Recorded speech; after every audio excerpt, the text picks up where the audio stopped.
Well, welcome. It's September 21st, 2021. This is the first curriculum subcommittee meeting of the new school year, the 21-22 school year. The subcommittee members this year are Helen Cherlupsky, who should be joining us shortly, Steve Ehrenberg and Susan Wolf-Ditkoff, as well as myself as chair of the committee this year. And the first item on our agenda is the approval of two sets of minutes from April 27th, 2021 and May 18th, 2021. It's up to subcommittee members whether they want to take them at the same time. Hi, Helen. We're just talking about the minutes. Welcome. So they're April 27th, 2021 and May 18th, 2021, and Ms. Coyne had sent them out previously. Have people had an opportunity to review them? Are we ready to vote them?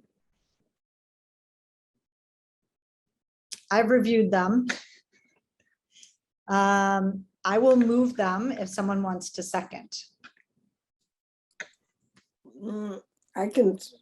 Okay. So I can second. I didn't read them, I'll be honest. But I trust you. I know you read it carefully. Well, on that heartening support, thank you, Helen. Let's see. I guess, well, do you, Susan and Helen, would you like time to have the opportunity to make sure that you've had the time to read them before we vote them? I'm ready to vote. Are you ready to vote? Okay, so I think we'll have enough. Helen, do you want some more time? No, it's okay. Okay, so I'm going to assume you're going to review them quickly while we're voting, and that's wonderful. Okay, I already did it. I just looked at it. Perfect, lovely. That's wonderful. Helen, how would you like to vote? Yes. Susan? Yes. Stephen? Abstain. Okay, and I will vote yes. So the minutes taken care of, we get to move on to the really exciting part. So I welcome all of our district leaders who've come to join with us today at the curriculum subcommittee meeting. And so I'm going to introduce our new Deputy Superintendent of the Office of Teaching and Learning, Leslie Ryan Miller, and she's going to take over and she's going to make introductions to the members of the team and then talk to us about the org chart for the Office of Teaching and Learning. So welcome, Leslie. We're so excited to have you and the team join us. Gabe and Michelle, welcome. Please introduce us to the team and lead us through the organization. Sure. Thank you, Jennifer. I'm really pleased to be here. It's good to see you all, our first curriculum subcommittee meeting together. And so before I introduce the team, I just want to say that, you know, as we get to know one another in this venue, please feel free to give me any feedback, what's working, what's not, about how we have prepared material for you, or items that you would like to hear more about. So I just wanted to put that out there. But we will get started. And I want to introduce members of OTL. We've been calling ourselves the OTL 3, and I am really glad to have these two colleagues working with me here at Town Hall. And one is Michelle Herman, who is no stranger to you all. I'm just have been so impressed at how she engaged in this work last year with not many colleagues in the department. She did an incredible job. And so it's just been really good to hear what's happened in the past, the work that she was looking to do going forward, and then just to collaborate on that work. And so Michelle Herman is Senior Director of K-8 Teaching and Learning. And we'll talk a little bit more about this as we dive into the org chart. And then I'm also really pleased to welcome Gabe McCormick, who is no stranger to the Office of Teaching and Learning. He was the Director of Professional Development once upon a time, and most recently was the K-8 Social Studies Coordinator. So he brings a very unique perspective there. And now he joins as our Senior Director of Secondary Learning, which does do quite a bit of secondary learning, but there's also a lot more that falls under his purview. And so I think we'll jump right in. And so just to be transparent, one of the things that we did was we put together a presentation that will include the org chart areas of focus and celebration, as well as an update on the K-5 essential curriculum. So I hope that doesn't skew the agenda too much, but we did kind of put those things together. And we can always stop and come back to those items, or we can just keep pushing through the presentation, whatever works for you all. So let me share my screen.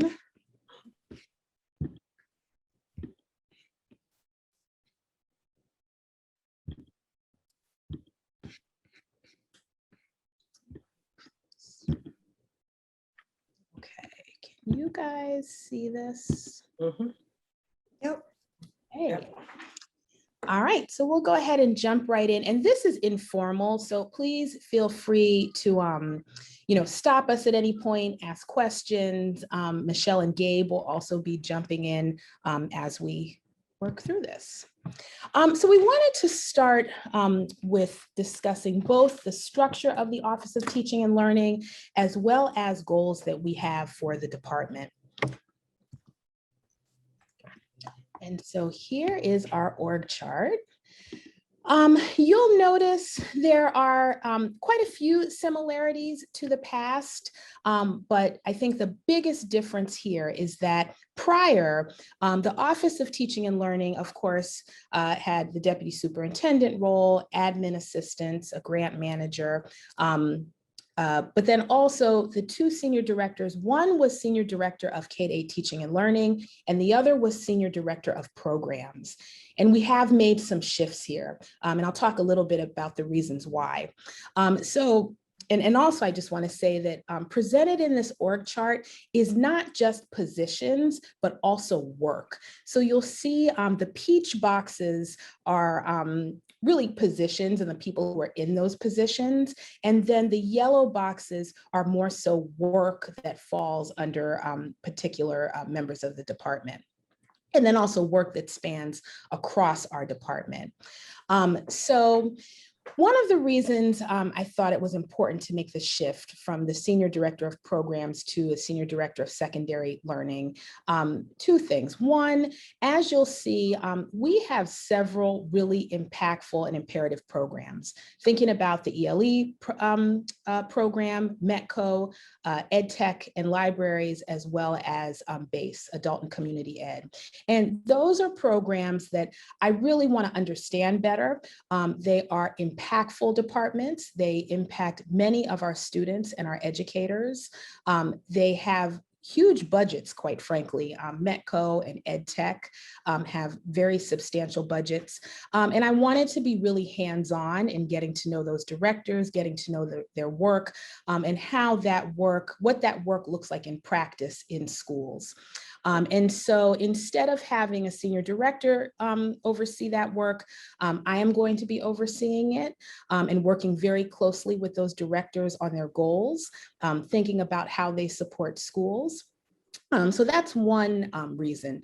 Then the second reason is, even in the interview process, I've been very transparent that I am learning high schools. I am an early childhood teacher by trade, and of course was a principal in a K-8 school. I've also had several district roles, both in the public schools of Brookline as well as Boston Public Schools.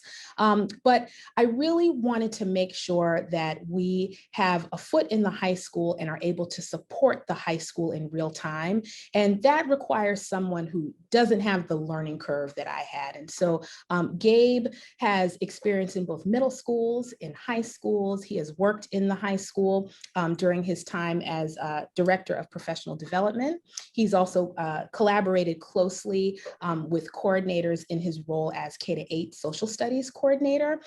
So I thought that he was, and not just me, the team that hired him, that he was a great person to step into that role. And so you'll see some of the bodies of work that he will be overseeing, as well as he is also overseeing Steps to Success. And one of the reasons that we didn't pull Steps to Success into the realm with the other programs was that they have a pretty big base in the high school, as well as these other programs that I'm overseeing are all led by a director, whereas STEPS is led by a coordinator. So we thought that Gabe would also be able to give them some additional support. Gabe, I don't know if you want to speak to any of your work, but I will say I've been really impressed at how the high school has really welcomed Gabe.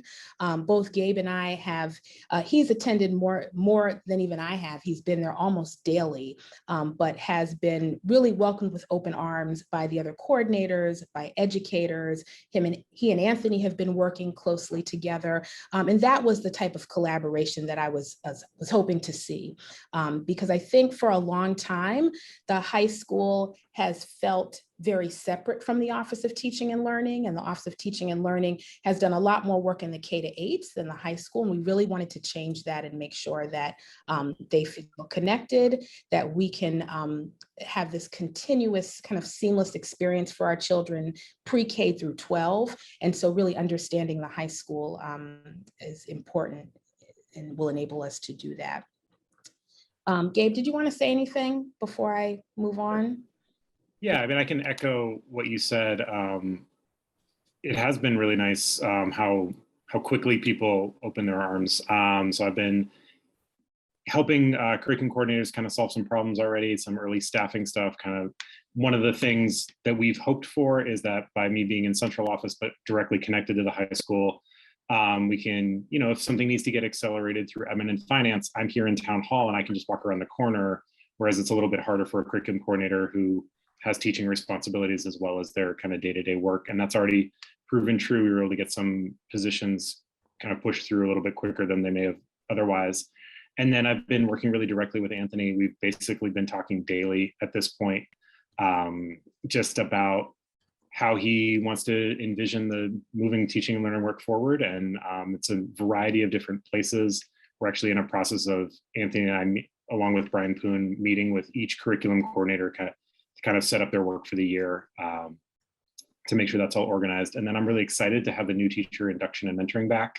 It was probably my favorite part of the PD director job. It's work I care about a lot, so it's nice to have that back under my in my portfolio. And then we are very, very close to filling that Steps of Success position, and so I'm excited to have a new person in place for that. So it's been good. I'm very happy to be back in central office. And we're glad to have you back. And then Michelle, and there's Before Yep. you go on to Michelle, you said we could interrupt you, so I just want to say Please. one thing if I could. Please. 2 things, actually. I'm pretty impressed, Gabe, that you were able to get into the high school. That has been an area that has been difficult for people in central office. It's been an issue in the past, and so it's impressive that you're able to do that already. So I appreciate that. The new teacher induction and mentor, is that no, that had, it's been morphed at different times. It began as a innovation fund project, and then continued, and then it got cut back, I think, a bit. And I'm wondering, is that still, where is that at now, or is this too much in the weeds? If it is, I can take it off. I can do a very small version, and then I think it does get into the weeds a little bit pretty quickly. But first of all, on the high school piece, I think the nice thing is I wasn't starting from scratch. As Leslie mentioned, I'd worked with a lot of those coordinators already in the PD director role. So I'm walking through and seeing people I just haven't seen in 2 years because I was in the K-8 position. And so it's been really nice to reconnect with folks. Mm-hmm. But as far as the mentoring goes, we did have to eliminate the full-time new teacher mentor position, which is unfortunate. But we're sort of back to the model we had before that, where we're sort of pairing people up in a stipend situation. So we have a requirement to provide mentoring from the state, and we're certainly doing that. But I'm excited about hopefully room for improvement. Okay, great, thank you. While we're paused, can I ask a question? Please. Okay, so as you think about, Gabe, the different areas underneath, they're pretty wide ranging. Are there, for like each one of these, things that kind of what success will look like under each one of these. So what is it that we're trying to accomplish at the high school? What is it we're trying to accomplish with steps or anything else under these? Just so I can have a sense of, like, you can spend your day so many different ways, but kind of at the end of the year, what is it that you hope to have moved forward on these different areas? Yeah, I mean, I can't give you a direct list because that's the thing that I'm still working out with Leslie and with these various people, right? So for example, as we hire a new head of Steps to Success, it's making sure they have a really successful entry into the district and making sure that, you know, that we hire someone who can run that program. You know, with the high school, I've been really working on relationships so that we can have a trusted environment so that folks know I'm here to support them, right? And kind of grease the machine a little bit so that we can get the high school what they need and we can kind of be in good communication from high school to central office. And yeah, that's a piece I'm working out. I think I'm on week 9 in this position, maybe not even that many. So a little bit TBD on like the specifics of that. Okay. And this might be a question as much for Suzanne or Leslie or anybody else, but I think it'd be helpful for us to try to get a little bit more clarity as to, like, if there's some handful of things that we're trying to actually accomplish. I'm 100% with you, Gabe, on trust and relationships and hiring, and all those pieces are totally critical for the beginning. And it's a big portfolio, as are some of the other ones. I'm just trying to get a handle on, okay, so by the end of the year, which pieces of work do we feel like will have moved forward? So maybe not for today, but I think that's one of the things we normally do in the summer, but because nobody was in position, we weren't really able to do that. So I think it would just be helpful to know for us when we would have that conversation. And like I said, Gabe, this is not about you. This is more of a Suzanne Leslie question, although I was just asking you because I didn't know, because we were on you, if that's okay. I think in a moment when Leslie talks about kind of the focus areas for the whole department, you'll see some things that are particularly relevant. Okay. So Yeah, that would be my suggestion as well. I think hopefully some of that information will come out in the district goals when we get to that section. Sorry, Leslie, go ahead. That's okay. And Susan, when I get to that part, if I don't address your question, feel free to say that. Okay. And I'll come back. I can come back to it. Okay. And Michelle will continue the work with our K-8 coordinators.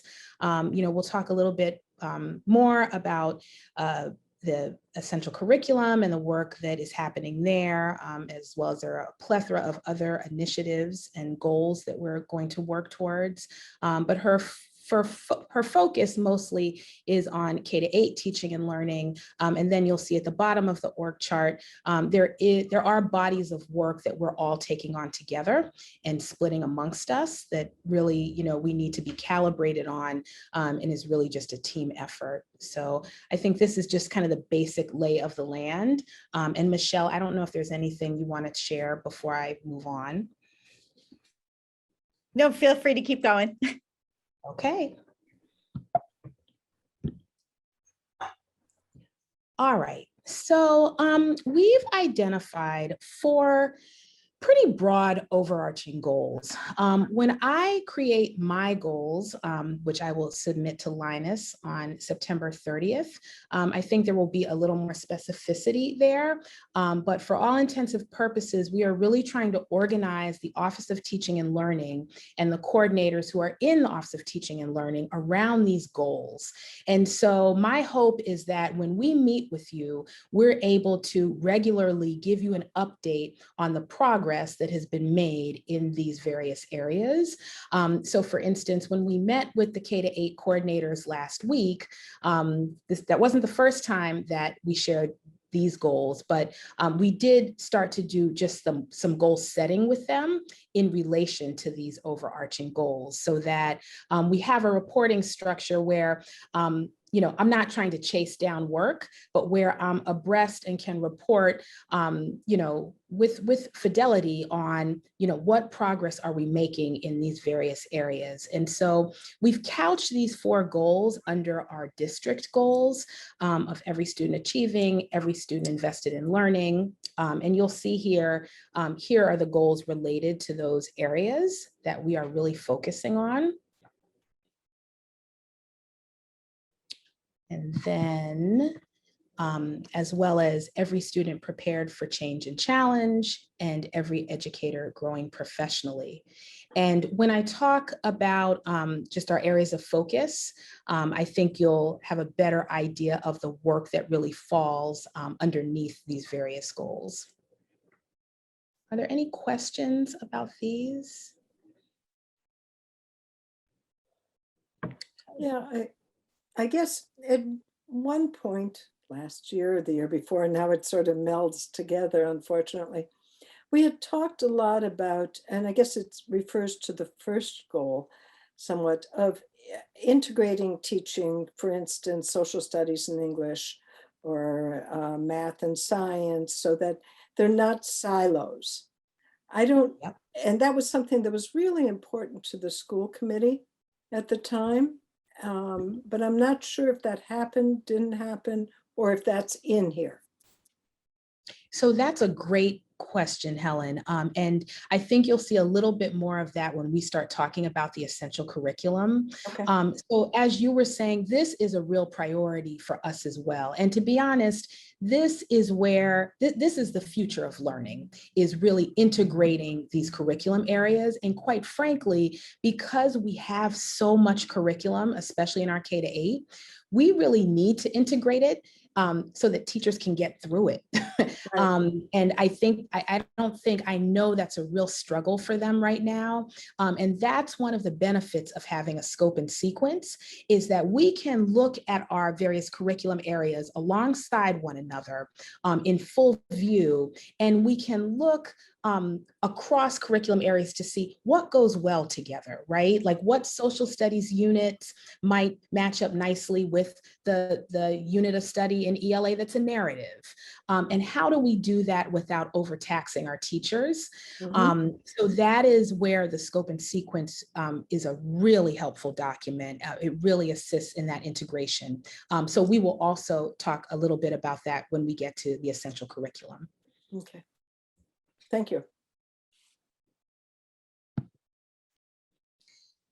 So, one of the things that I spoke to principals about when we met in the summer, and I also shared at the August 26th Greater Leadership Institute when we met with the district-wide leaders, is being really cognizant of the various challenges that we're working on this year, and being really thoughtful about adaptive versus technical.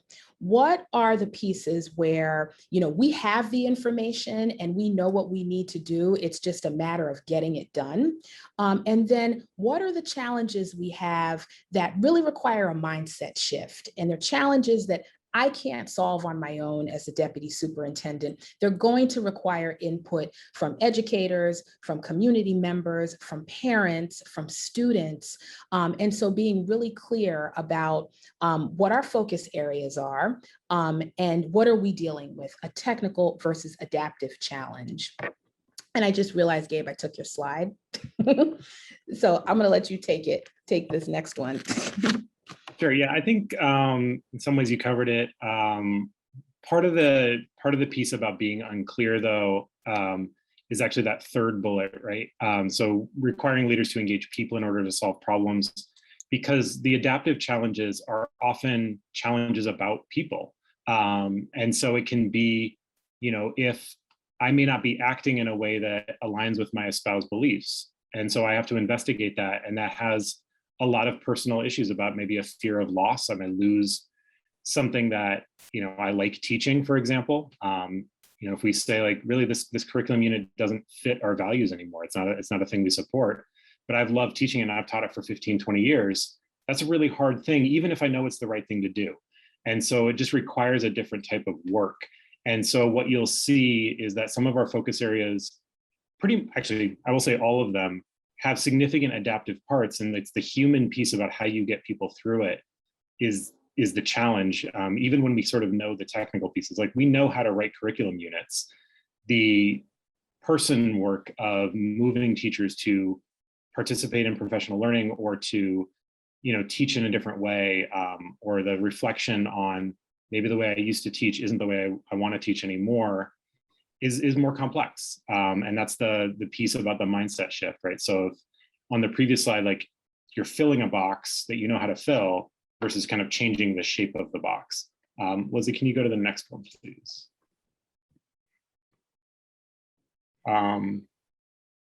Yeah, I think we've actually covered this. If you go to the third slide with the chart, yeah, perfect. And so these aren't clean lines, obviously, right? They're often technical pieces of any challenge and adaptive pieces of a challenge. But when something's pretty technical, right, we tend to know what the problem is. We can really clearly point to the problem. We can often really pretty clearly point to the solution. We can usually just get it done. It doesn't mean they're simple, right? You can have complex technical tasks for certain. So, you know, one of our technical tasks is to make sure the evaluation system is up to date and we know what people's plans are and we have the right staff in. That is not an easy task, but it is technical. Like, we know how to do it. It's just a matter of the hours of getting it done. You know, sometimes things are technical and adaptive, where we kind of have a clear problem, but we don't really know what the solution is. And so, you know, that might be something that's kind of in between. Like, we've thought about it for a long time. Like, we know there's a challenge about ninth grade and how students from 8 different K-8s enter a single ninth grade, but we don't really necessarily have what we need to point to a solution. So we have to engage community members, broadly speaking, right, including staff and students, to think about what the right solution is for that. And then something that's truly adaptive is we don't even necessarily know what the problem is. We may know there is a problem, but we can't really like point to the exact thing, or we don't even know what the root cause is. So we have to do some investigation. And so as Leslie talks about the focus areas in a second, like, we have things that fall into each of these categories. And so we're at different stages of work for them. And there will be places where we have to start with investigation, and places like the essential curriculum where we know a lot of the work already, because we've already started. We're kind of midstream. Mm-hmm. I think just in terms of a celebration that I want to note is that our teams worked incredibly hard to get the teacher evaluation and feedback system up and running early in the year. Just, you know, having been a principal in the system, knowing that, you know, it could be October, November, sometimes the timeline has already started and we're just receiving, you know, our evaluation caseload. This team has worked incredibly hard to get TeachPoint up to date, which is our evaluation platform. Also to work on the evaluation lists. Those are already done and have been distributed. And so, you know, to have that done this early in the year is certainly a change from prior years, so that educators, teachers, and administrators are off and running and can start the goal setting process early and start the observation and feedback process, which we know is really high leverage in terms of how we support both educators and our students. So our focus areas for this year, and I should have wrote and beyond, this year is going to be quite a bit of information gathering, but also figuring out what are the high leverage pieces that we can put into place pretty immediately when we see them. So these areas, thinking about time on learning, pre-K to 12. So thinking about the experiences that all the students in the public schools of Brookline receive and making sure that it's equitable across schools. Now, what that doesn't mean is we don't want to, you know, we don't want to dictate anyone's schedule. We don't want to dictate how particular things are taught, but we do want to have a sense that every child in our district has access to the same amount of time in a curriculum area, as well as the same content. And so looking at that across all of our schools. And then of course, we know that there is a big question about the amount of time that science and social studies receive in comparison to other content areas. And so Helen, I think this is also where we get at that curriculum integration piece in thinking about what is it that we're offering and is the time equitable across our content areas. And one of the things that's really going to help us with that is looking at student achievement data. So that's going to be a big piece of the puzzle. Looking at schedules is going to be a tremendous piece of the puzzle. So we're committed to doing that. Then the other piece, which I know is on everyone's mind, is the middle school model. And so we were talking about this as a team today, and team, feel free to to jump in.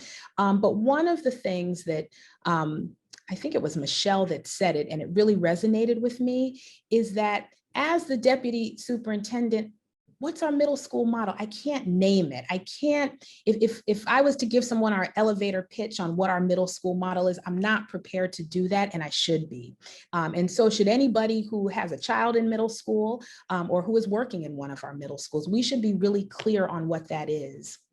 And so we want to use this year to engage, and to be honest, we wrote this into our Title II funding to get some consultant support, because this is an adaptive challenge. We're going to need to get input from many people so that we have a lay of the land and think about what are what's the low-hanging fruit that we can grab that will help us define and understand and possibly make adjustments to our middle school model, and what are the pieces that are more long-term, and there's a lot there.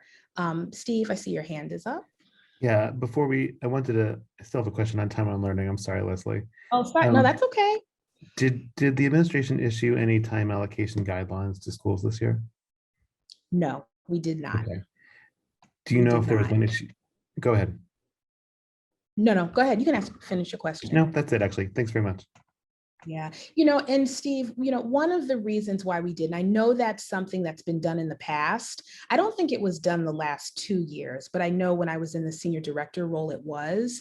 One of the things, I'm just going to be totally transparent, that felt frustrating to me was putting out a time allocation that couldn't be implemented properly. Right? So putting out a time allocation that suggested there's no time required for passing. There's no time required to get kids prepared for lunch in the lower grades. That doesn't feel good to educators when we give them this time allocation. They're like, but I can't even do this. And so we want to give a time allocation that is reasonable, that's doable, that once we do that, we can hold people accountable to that. But it's hard to hold people accountable when we're giving them something that doesn't really fit. And so we want to think about how to do that. That makes sense to me. I bring it up because I know that the time allocation guidelines were the mechanism by which the 50% cut to science and social studies minutes was implemented between 2015 and 2019. So I'm grateful to you and Helen for bringing up the topic of how exactly you want to restore those minutes, whether they're to be integrated, whether they're to be separate. But I think it seems to me that there's a consensus in the administration and the school committee that this needs to be reversed, and it needs to be reversed as soon as possible. So I'm interested in what are the mechanisms for reversing it, as well as what are some of the modalities for reversing it, like integration versus discrete minutes. That's right. That's right. And we hope to learn more just even from reviewing schedules. And so, at some point, I'll be able to come back to you all and just tell you, where we are across the district in terms of time on learning and particular subject areas. So that really is going to be the first order of business, is just we're looking at schedules now, collecting information to see what's happening in various schools, and are there huge discrepancies between schools, because we will need to adjust that. Can I just one more thing? Sorry, Leslie, last thing. I hear you again on equity to make sure that we're providing the same access to learning at all of our schools. But it also worries me to hear that it's cited as the sole value around time on learning. I know you don't mean that as the sole value, but it seems to me that equity, the value of equity was used to justify a lot of the cuts to social studies and science minutes, because it kind of turned into standardization rather than equity. Standardization just being defining it down so that everyone could have the same baseline experience, rather than defining it up so that everybody had a quality and access experience. So I just want to make sure that when we're talking about time on learning, equity is not the sole, it's not the lodestar for time on learning, but one of a few. Yep. I know I don't mean to preach to you. I know that you think more deeply on this than I do. No, it's all good. So, I think there's that piece, right, of one, considering what our students' needs are and making sure that our students get what they need. But when I say equity, I mean, I don't think there should be this wild discrepancy between a student at Pierce and a student at Baker. And I'm just throwing these out there, not saying there is, but that, you know, a student at Pierce might get less time in a particular subject area or less access to something than a student at another school. And so thinking about it in that way. Also, child study teams, which is something that is near and dear to my heart from the time that I worked as a senior director. We are really, I think there's a lot of impactful strategies as we think about the disproportionality of some of our students, particularly our students of color in terms of special education. And there's a lot to do here, right? Thinking about tier 1 instruction, but in this moment in the immediate, we really see child study teams as a high leverage piece to doing some reversal of what we've seen, right? Any child that is, with the exception of if a parent has requested an evaluation, we really should be seeing those children go through a child study team so that it's a collaborative process.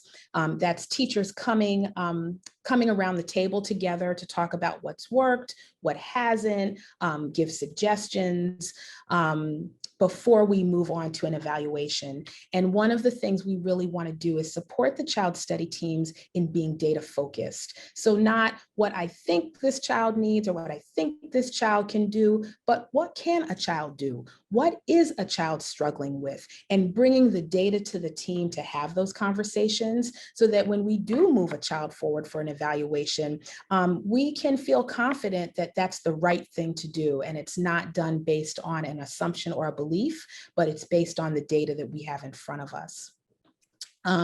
Essential, yes, Susan? Yeah, on that one, I mean, there are so many different ways to think about disproportionality. I'm wondering if at some point we can kind of pull back and have the disproportionality conversation because this piece seems very focused on special education, I assume, and referrals there, which makes complete sense.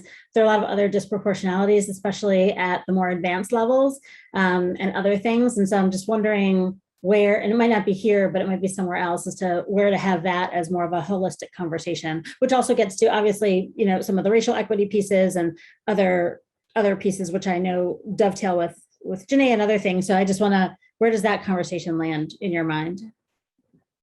In terms of when we have the discussion? Well, where does it? Yeah, so it's not a focus area on this page, which is fine. Like the broader question of disproportionality is not a focus area on this page, which is completely fine. I'm just trying to figure out where I should locate it. Where does it locate in your mind?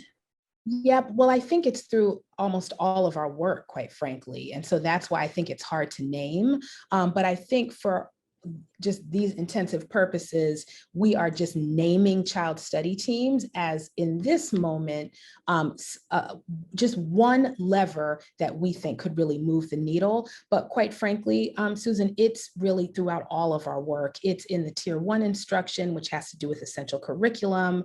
I see Michelle's hand is up, so. Yeah, I just wanted to kind of throw in there with the child study teams, because I heard Susan talk about you know, that we talked about disproportionality came up as a special education, you know, note we got from the state. But I think our child study teams, I just want to make sure that we're noting that our child study teams are really to help us serve students as much as we possibly can at the tier 1 level and in the classroom, and with a very small group going to a special ed evaluation. And I just want to make sure that that stays clear for us, so that as we're looking at our child study teams having consistent experiences for students across the district in terms of like getting that support. So that's all I was going to throw in there.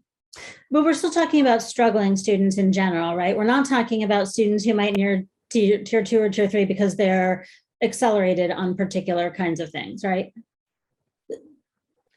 For the well, you know what? That's a good question. Yeah. In terms of child study teams here, we're thinking about the disproportionate number of students of color that are referred to special education. Yep. But that doesn't mean that child study teams is not is not a lever for students who are more advanced, who can also come to child study team. The teacher could bring a student there to figure out or find out what feedback team members may have. Team members can give suggestions. So it's not limited to students that are struggling, but I think for the purposes of our focus area, we are thinking about those findings related to students of color being disproportionately referred to special education and being put on IEPs. And I just feel like that's a super important conversation, and I don't want to distract from it because it does feel really important. I guess I had not heard child study teams being used for kids who were advanced and needed tier 2 or tier 3 on that side of whatever the skill was that they were focused on. I didn't realize child study teams were being used in that way. For you didn't realize they were being used for students that were advanced? You know, I think more often than not, it is their teachers are probably bringing struggling students to CST, but that doesn't mean that I have seen, you know, I've seen students who will just kind of blow through the curriculum, or maybe students that maybe there are behavior challenges because they're bored. And so, you know, then it comes to CST. So I think there's a plethora of reasons, but again, for just the purposes of our focus for now, we really are centering it around, you know, the disproportionality piece. Yep, that makes sense. And it's a whole other conversation about what to do with kids who are advanced in different skills. I think we've gone through a bunch of different models on that. And so we can figure out where to have that conversation. It doesn't look like it's here. I think, you know, eventually there's going to be a pilot on the enrichment and challenge curriculum. And that should include the question about those students and whether they should be identified in child study teams. And I mean, I would think in that pilot, you know, that would be one of the areas addressed. But ECS isn't about advanced students. Well, it could be. But it's going to be.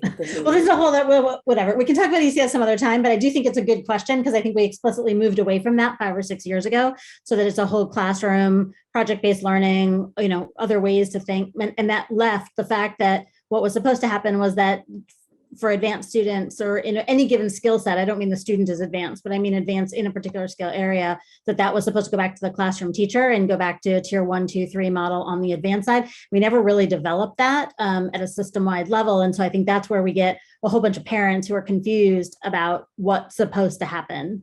And I don't know if the ECS piece is going to help that because it's doing something else, as far as I understand, unless we've changed what ECS. Okay, Michelle's shaking her head. Okay. No, good. I just wanted to be really clear that that the ECS model is not the returning model. I think Susan, I clearly hear what you're saying. I think that, to me, when I was talking about tier 1 before, it still brings it back to tier 1 and what are we doing in the classroom to support any student tier 1?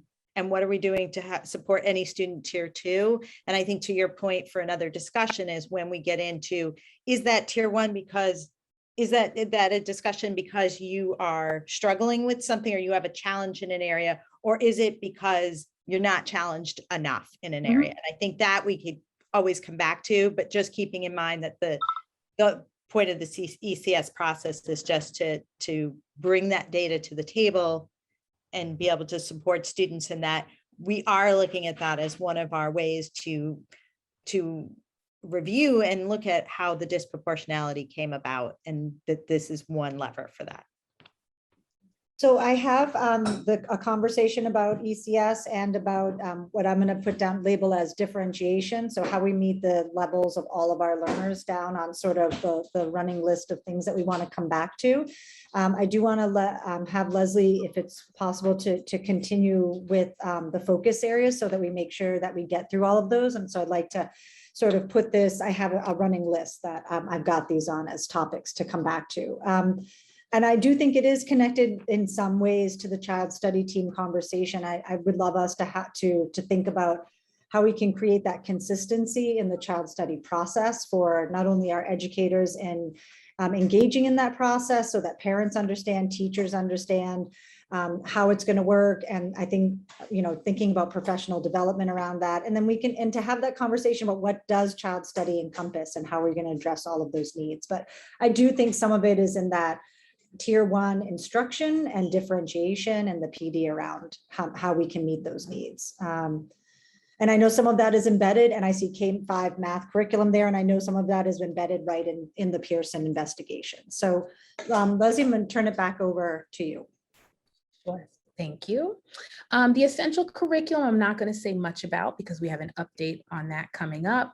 Professional development model, it's just what is our approach to professional development? Right now, it's kind of catch as catch can, but as a district, we should have clear priorities around what we expect to be able to support every teacher with and every educator to know, and what are the ways in which we deliver that professional development? Is it during the school day? Is it after school? What, what do we pay, what professional development do we think is critical, so much so that we're paying them to make sure that they attend? We need to be really clear on that, and at the moment we're not. So that is something that we're thinking about. And then the K-5 math curriculum rollout. So we're in the midst of that. We had the 3 to 5 rollout, and now we're engaging in the K-2. And so again, I just want to be forthcoming in saying that the rollout has had some challenges, especially due to COVID. And so we're working with Matt Rosenthal to see, what has worked, where do we need to kind of, regroup and come back. And so that's a priority.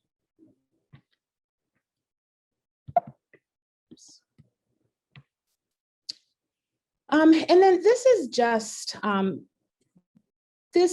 a sample of some of the pre-existing work that we're working on in the department.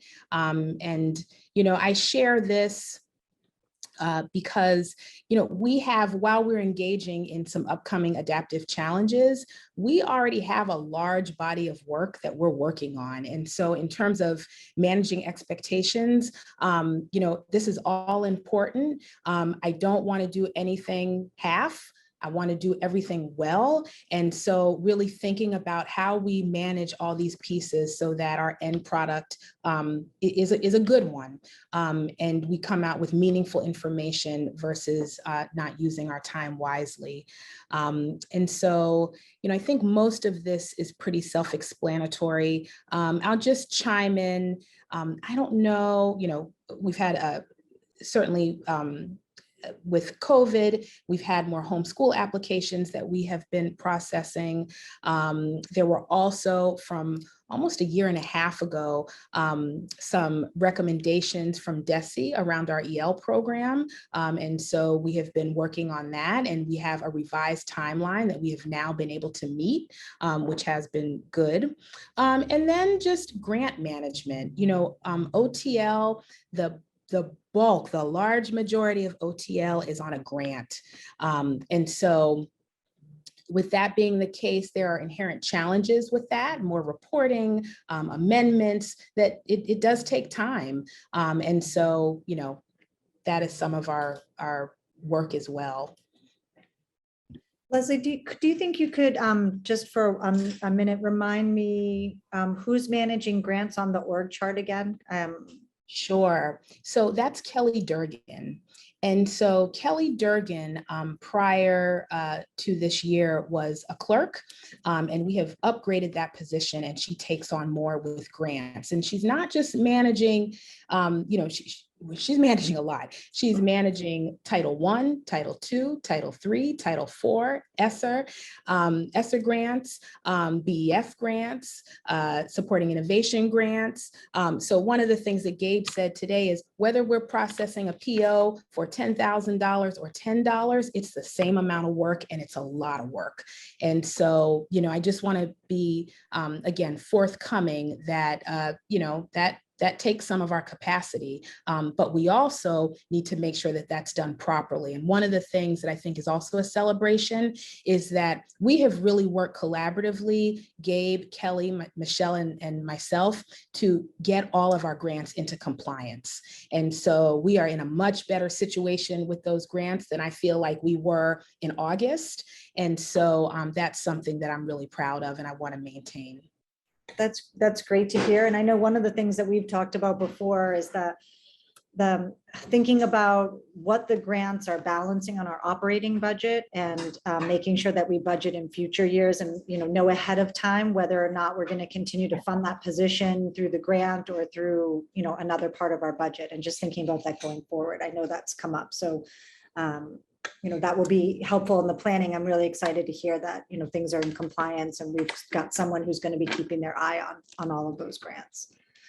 I noticed, Leslie, that the next slide was an update on the K-5 curriculum scope and sequence. Do you think, unless you want to add more to this part of the presentation, would it be all right if we just paused for a minute so that we could give an opportunity for the discussion of anybody who wants to bring up any curriculum subcommittee goals that maybe weren't, I think there's a lot of overlap with the OTL goals. And so I have it on the agenda and I just want to, is it all right with you if we pause now? Is this good? Fine, I can stop sharing. And I'm sorry, my daughter's dance school has called twice. I'm just going to take this call and make sure there's no problems. I'll be right back. Absolutely.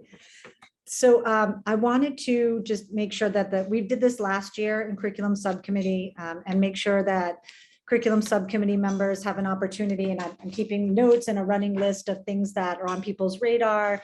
A lot of the things that we talked about last year, I've seen on Leslie's presentation today, but I think there are other areas.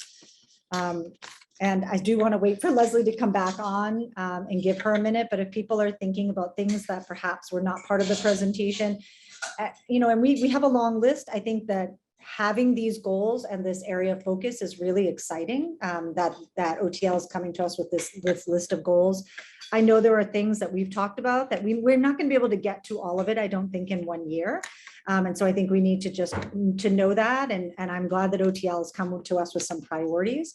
I think it's also helpful for the district administration to sort of hear from us the things we've been discussing over the years. That could be to know what's sort of on the horizon or on the radar for them. So it can not just be on our radar, but on theirs as well. So I did want to give us an opportunity to sort of talk about that here in this forum. Does anybody have anything that they want to add? Oh, good. Leslie's back. Okay. So Leslie, we were just, all's good. Okay. Good. I was just saying that there's a lot of overlap. I know on my list, my ongoing list, there's a lot of overlap with the things that we talked about in curriculum subcommittee in the past. There's a lot of overlap with the OTL goals, which is really great. And it's exciting that you're coming with some, really specific targeted areas that you want to focus on. Also, there's been a sort of a running list for a number of years now. And so we just wanted to, I think it'd be great to acknowledge that we're not going to get to all of it in 1 year, and just to let you know sort of what's on the horizon and on the radar for concerns and things, and maybe some of them we can get to.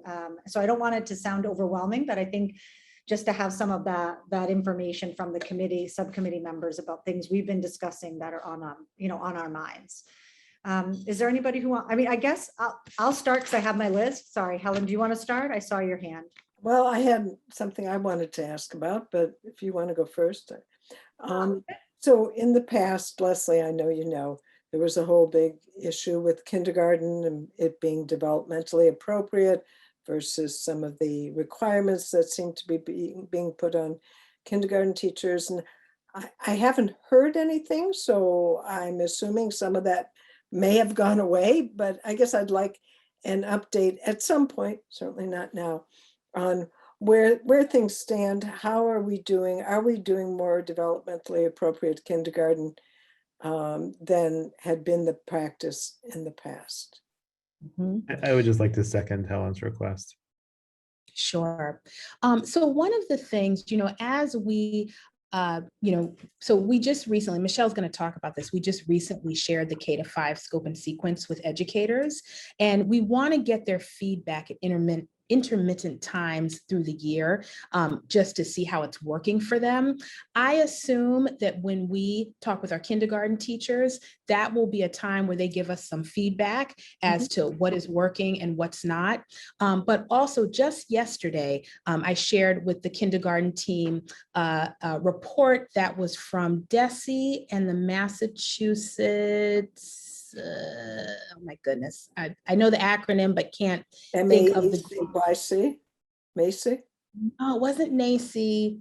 I'll look it up. But they put out a recommendation paper about play in kindergarten. And I thought it was really well done. It talked about play as a strategy for teaching, and that you don't have to throw standards to the side and you don't have to throw play to the side. But what you want to do is think about what are the standards that you're trying to teach and how can you do some of that through play. And so it was a really, I thought, well-written paper, which I'll share with this team. Before we get off, I'll put it in the chat. But I did actually just share that with the kindergarten teachers yesterday. And being a former kindergarten teacher, I really do see a way through this, and I think that, we haven't heard anything. And so I think, things must be moving along. That's a good sign. But we also want to hear, especially when we're rolling out things like a scope and sequence around expectations for curriculum, how does that feel to them in terms of what we're asking them to do, what's developmentally appropriate? And so I think I should be able to come back to you with more feedback from them after we have those feedback sessions. Great. Thank you. Stephen? I'll just chime in, Jennifer, because I don't have a long list and it's related to what Helen said. So first of all, Leslie, thanks for that great presentation. I just feel like you guys are just churning out really substantive, informative presentations for us. And I really appreciate that as a new committee member altogether. So just 3 quick comments. One, related to what Helen said, I didn't see on your presentation on the ongoing list, on the list of ongoing issues, any discussion of literacy instruction specifically. So I guess to me, this is the flip side of the science and social studies minutes, is that I know, alongside the letter from the kindergarten teachers, there was a lot of concern about materials linked to whole language school of learning that are still in our kids' classrooms, that are still affecting their experience of literacy learning. I know a lot of this has been rooted out, and I've had really positive interactions with literacy coaches who've described how they've moved things to a more phonics-based system. But I think there still hasn't been a comprehensive review of how we're doing literacy instruction, as far as I know. Perhaps there has been, and I just don't know about it. So I would be interested to know if that's ongoing. My second point is, and this came up in a number of items that you mentioned, but to me, it's a separate and enormous item, which is a discussion of teaching and learning under COVID or under a significant disruption. How does your department even think about developing a framework for grappling with that topic again? It just seems like the more, this, I don't need to say it, but I'm curious about how we could plug into that conversation, because it does seem like there's at least a good chance that we will be disrupted again, in our lifetimes. But the third thing I just wanted to bring up is is the topic of values. Like, what's the profile for a learner? I'm assuming this kind of conversation is going to trickle down from Dr. Guillory's broader strategic work that he's doing, and that this isn't coming necessarily straight out of the teaching and learning department. But I'm wondering how your initiatives plug into that work, specifically around areas like a balanced versus narrow curriculum, which also to me is what's a driver of the literacy, the math and literacy versus social studies and science conversation, is that there was a drive towards proficiencies in a certain area rather than a rounded curriculum that emphasized critical thinking and excelling in a broad range of subjects. So I'm really interested in learning how these priorities that you've listed, which seemed great to me. I mean, they seem like they really cover the gamut of angry conversations that have been going on in Brookline over the past couple of years. Sorry, I'm from New York. I would just love to know how it plugs into Dr. Guillory's overall strategic planning exercise and how it plugs into our profile of a graduate. So those are my reactions to that, for better or for worse. Thanks. And I don't know if you want me to go, how in depth you want my answer to be. I mean, the one thing that I'll say is one of the things I really appreciate about the team here on the 5th floor is I think everyone is open to a collaborative approach, because even the items that we named, while OTL is taking the lead on some of them, they really span across OSS. There are implications for admin and finance. There's implications for HR around FTE, as we're looking at the middle school model, or as we're looking at, what is the equity amongst departments, right? We have a large amount of FTE in literacy, and we don't have as much support in science and social studies. And I think we really need to think about that if we're going to support, teachers. And that doesn't mean necessarily, getting rid of something, but it's about how we adjust our work. And so just thinking about that. But I think it's tied together. There are conversations that we are having, as a team and in senior leadership. And I think it will be outlined, more broadly in Dr. Guillory's plan, as it's not just impacted by OTL. This is work that spans across a lot of departments, especially as we start to think about Tier 1 instruction. Susan, do you want to go next? I think we can always come back around, but I guess I'll go last now. Do you want to go next, Susan, or do you want me to go? I think we've covered a lot of it. I do have one question, just this is more of a structural question. Leslie, how you and Linus are thinking about supervising principals, about breaking that up. Sometimes it's a big burden for the superintendent to be the only supervisor of principals, and yet there are issues doing it other ways. You coming into this role, you're so experienced. I'm kind of curious if you've had that conversation about supervisory responsibilities. And the reason that I ask that is because, like, there again, same question from Gabe, which, like, there are so many different ways you could spend your time, and I'm trying to sort of get in here through your through what you're saying, trying to hear through that to be like, okay, so what is Leslie spending 2 days a week on versus spending an hour a week on? I'm just trying to calibrate. So that would be my first question. Why don't we do, if we could do that one, and then I'll answer the rest of it, because that will actually probably answer some of the other things I was about to say. So Dr. Guillory is going to be the primary evaluator for all the principals. And then myself and Casey will also serve as secondary evaluators. So we'll be able to contribute to their evaluations.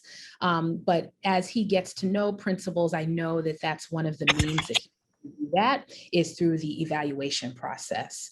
And then in terms of supporting schools, we have really divvied up the schools. So I have 3 schools that are my kind of, how do I say it? My assigned schools. So I'm working Pierce, Lawrence, and Baker. I'm their point person. So should they have any issues, even outside of teaching and learning, they would call me. Casey has a set of schools. Aaron has a set of schools, and then Dr. Guillory. But in terms of the evaluation, he is the primary evaluator, with all of us also adding to the evaluation. So we'll be submitting observations as well. Okay.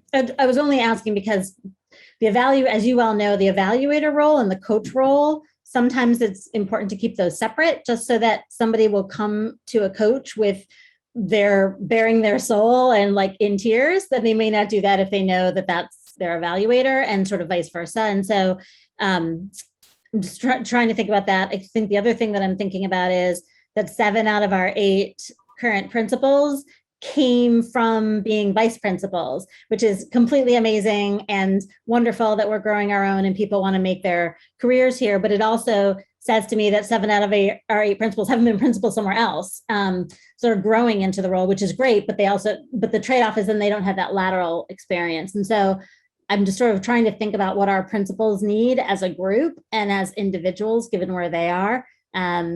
And our vice principals for that matter also. And just because a lot of we rely so much on our principals to be our building leaders, as you all know, and it's kind of lonely out there sometimes. And so I'm just trying to think about how those different pieces move, because again, everything you've laid out could be a full-time job, and working with the principals and developing them and vice principals and building leadership could be a full-time job. So I'm just trying to.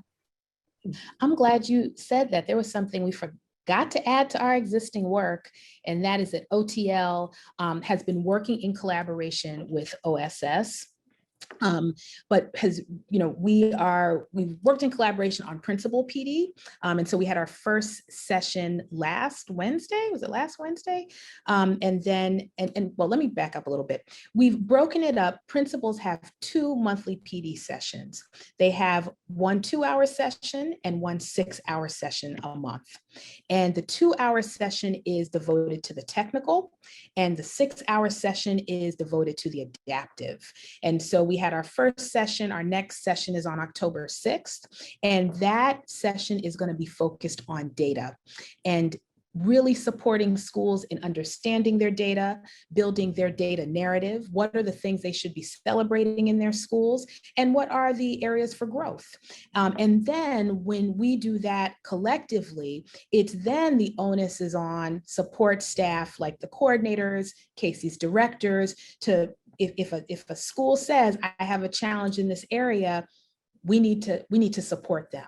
And so the support should come from many places, but we should all be well aware what a particular school's area for growth is, so that we don't just leave that school hanging, but that we're aware, and then there's accountability on the district to make sure that we have thoroughly supported them once that area is identified. Okay.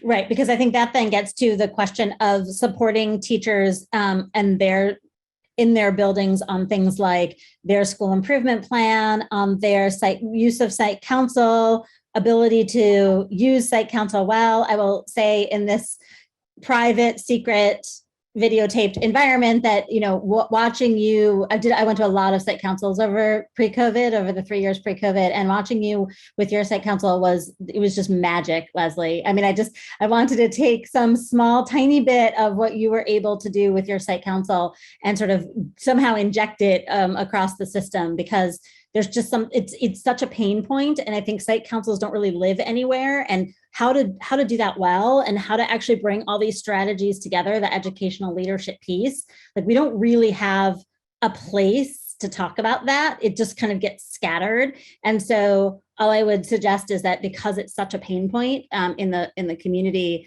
figuring out how to both lead and serve your building community is just an art. And again, you were masterful at it. And I think that's something that a lot of people can learn. Yeah, we need to learn.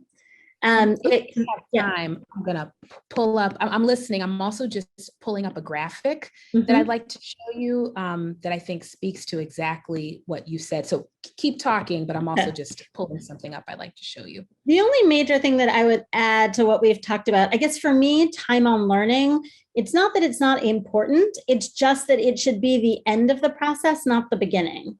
So for me, time is an input, it's a structure, it's not an outcome. So I guess for me, I wouldn't optimize on number of minutes. I find that a really confusing way to structure things. For me, it's much more about, what are our learning expectations? What is it that we want a third grader to be able to know and do? And when we get that right, time falls out of that.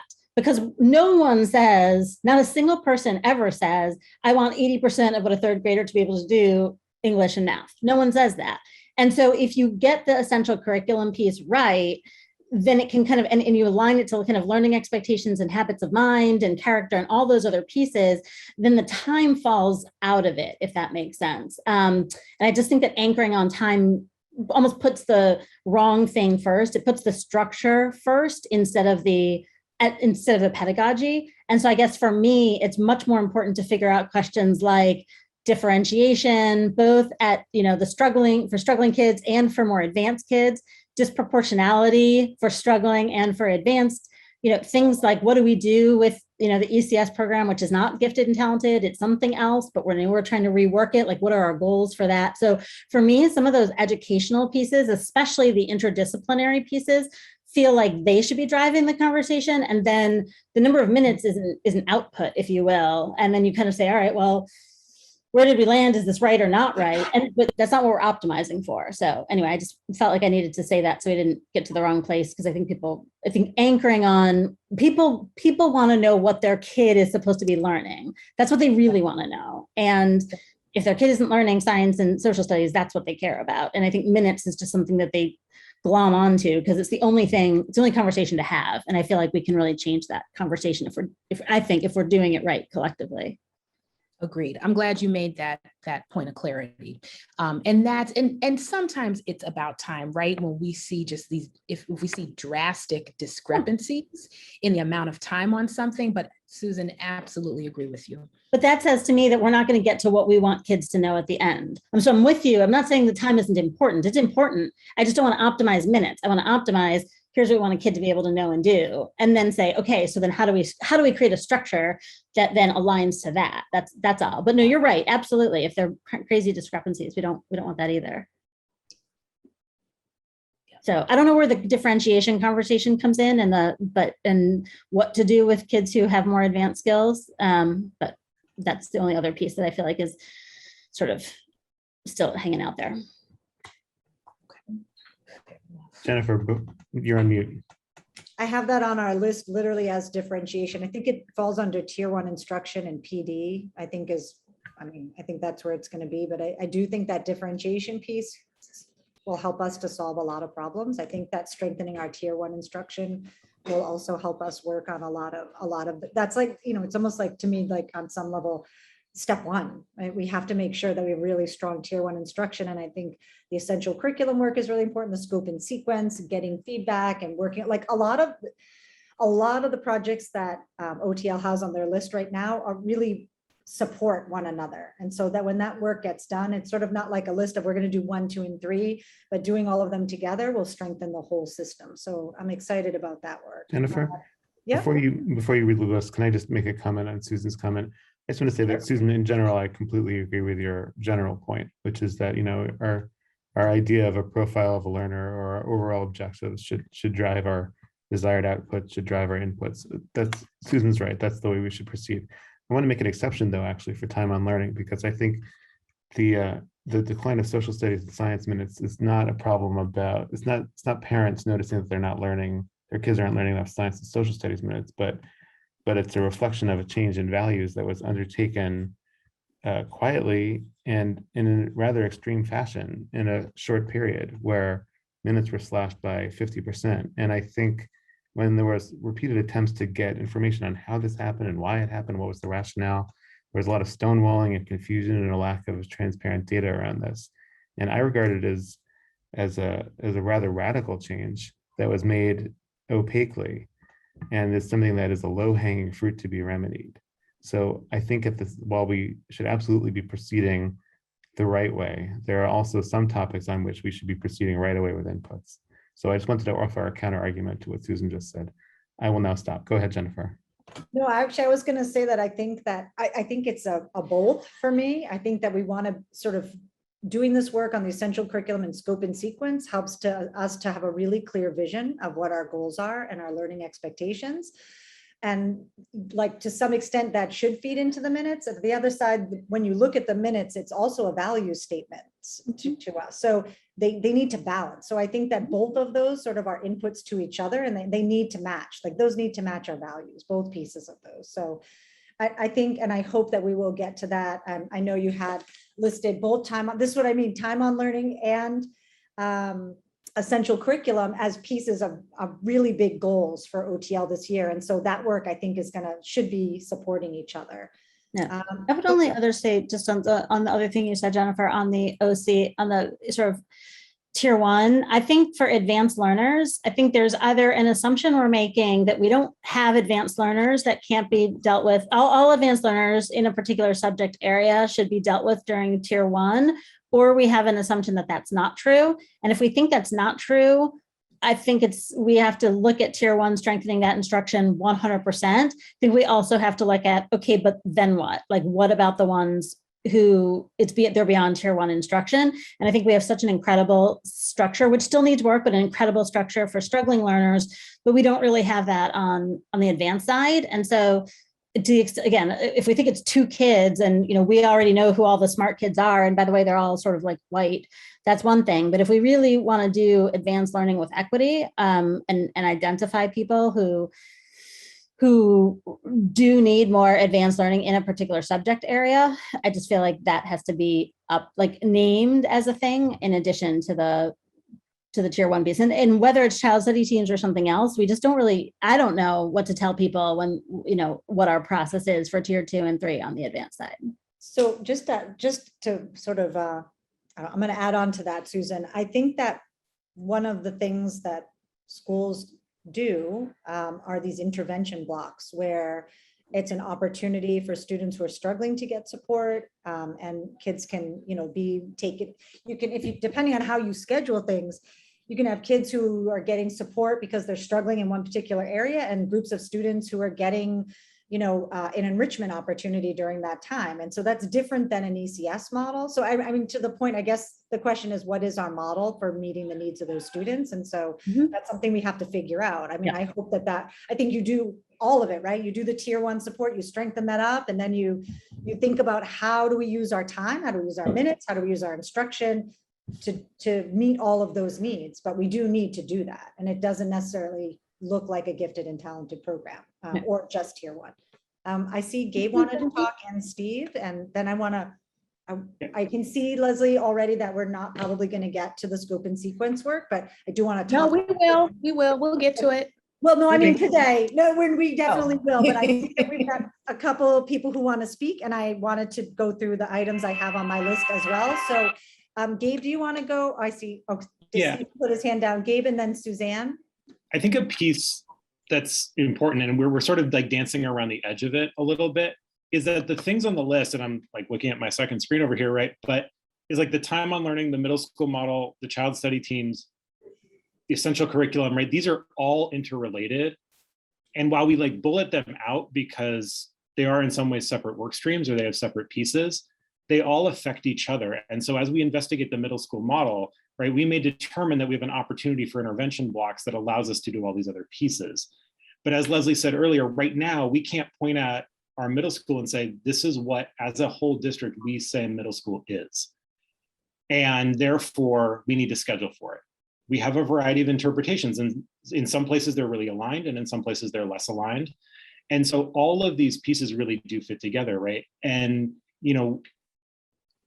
as folks know, right, Dr. Guillory has not finished his own strategic planning process and his entry planning process. And so this is our stab at it because he encouraged us not to wait for him, right? We don't want to wait until halfway through the year to start any work. And so we may revise and readjust in alignment with what he identifies in his entry plan, what he identifies through the strategic planning process. But because what we know about kids is everything we do is connected, and especially at the K-5 level where we have a homeroom teacher teaching all of these different subjects, right? None of these conversations can actually happen independently. And so we've identified pieces, and as you all mentioned earlier, there's pieces that aren't explicitly identified, but are certainly related. And so the time on learning piece, right, is sort of about minutes. It's also about integration. It's also about intervention. It's also about tier 1 instruction and tier 2 and 3 instruction. And so one of the things I love about being an educator, but one of the serious challenges is we can't like separate off an experiment and just test one variable because kids are live in front of us all the time. We don't get a practice lab. And so the same is true as in administration, right? The adults are live in front of us. We have to open school every September. And so we're going to get started with this, and these will have impacts on other pieces. And so in some ways, like we need the focus areas so that we know where we're going to invest time and energy, and we know other pieces will come up and they'll have impacts on other parts of conversations. Suzanne? Yeah, just a couple of quick things.